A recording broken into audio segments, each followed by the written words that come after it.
بسم اللہ الرحمن الرحیم۔ السلام علیکم میرے پیارے دوستو، سلطان محمود غزنوی کا دربار لگا ہوا تھا۔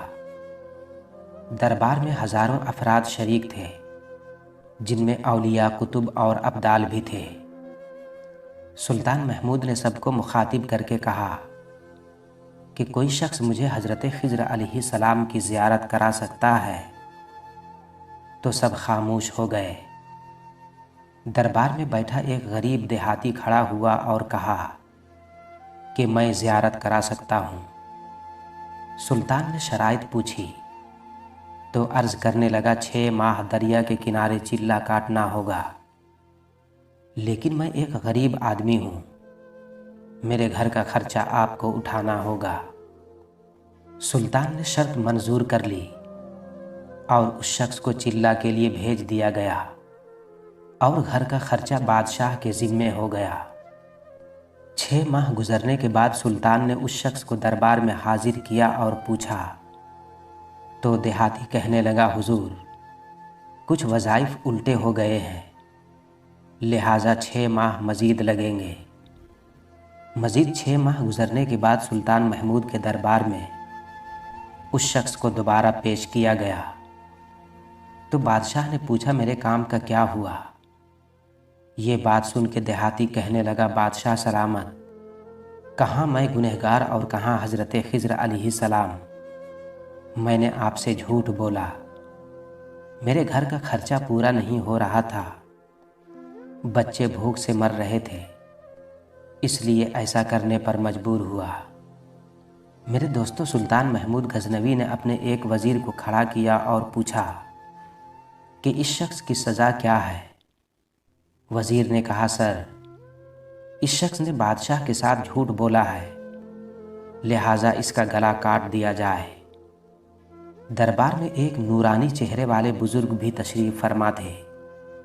وہ کہنے لگے، بادشاہ سلامت، اس وزیر نے بالکل ٹھیک کہا ہے۔ اب بادشاہ نے دوسرے وزیر سے پوچھا، آپ بتاؤ۔ تو اس نے کہا، سر، اس شخص نے بادشاہ کے ساتھ فراڈ کیا ہے، اس کا گلا نہ کاٹا جائے بلکہ اسے کتوں کے آگے ڈالا جائے تاکہ یہ ذلیل ہو کر مرے، اسے مرنے میں کچھ وقت تو لگے گا۔ تو دربار میں بیٹھے اس نورانی چہرے والے بزرگ نے کہا کہ بادشاہ سلامت، یہ وزیر بالکل ٹھیک کہہ رہا ہے۔ میرے دوستو، اب سلطان محمود غزنوی نے اپنے پیارے غلام ایاز سے پوچھا کہ ایاز، تم کیا کہتے ہو؟ تو ایاز نے کہا، بادشاہ سلامت، آپ کی بادشاہی سے 1 سال ایک غریب کے بچے پلتے رہے، آپ کے خزانے میں کوئی کمی نہیں آئی اور نہ ہی اس کے جھوٹ سے آپ کی شان میں کوئی فرق پڑا۔ اگر میری بات مانے تو اسے معاف کر دے، اگر اسے قتل کر دیا تو اس کے بچے بھوک سے مر جائیں گے۔ تو ایاز کی بات سن کر محفل میں بیٹھا وہی نورانی چہرے والا بابا کہنے لگا کہ بادشاہ سلامت، ایاز بالکل ٹھیک کہہ رہا ہے۔ سلطان محمود غزنوی نے اس بابا جی کو بلایا اور پوچھا کہ آپ نے ہر وزیر کے فیصلے کو درست کہا ہے، اس کی وجہ مجھے سمجھائی جائے۔ تو بابا جی کہنے لگا، بادشاہ سلامت، پہلے نمبر پر جس وزیر نے کہا اس کا گلا کاٹا جائے وہ قوم کا قصائی ہے، اور قصائی کا کام ہے گلے کاٹنا۔ اس نے اپنا خاندانی رنگ دکھایا، غلطی اس کی نہیں، آپ کی ہے کہ آپ نے ایک قصائی کو وزیر بنا لیا۔ دوسرا جس نے کہا اسے کتوں کے آگے ڈالا جائے، اس وزیر کا والد بادشاہ کے کتے نہلایا کرتا تھا، کتوں سے شکار کھیلتا تھا، اس کا کام ہی کتوں کا شکار ہے، تو اس نے اپنے خاندان کا تعارف کرایا۔ آپ کی غلطی ہے کہ ایسے شخص کو وزارت دی، جہاں ایسے لوگ وزیر ہوں وہاں لوگوں کو بھوک سے ہی مرنا ہوگا۔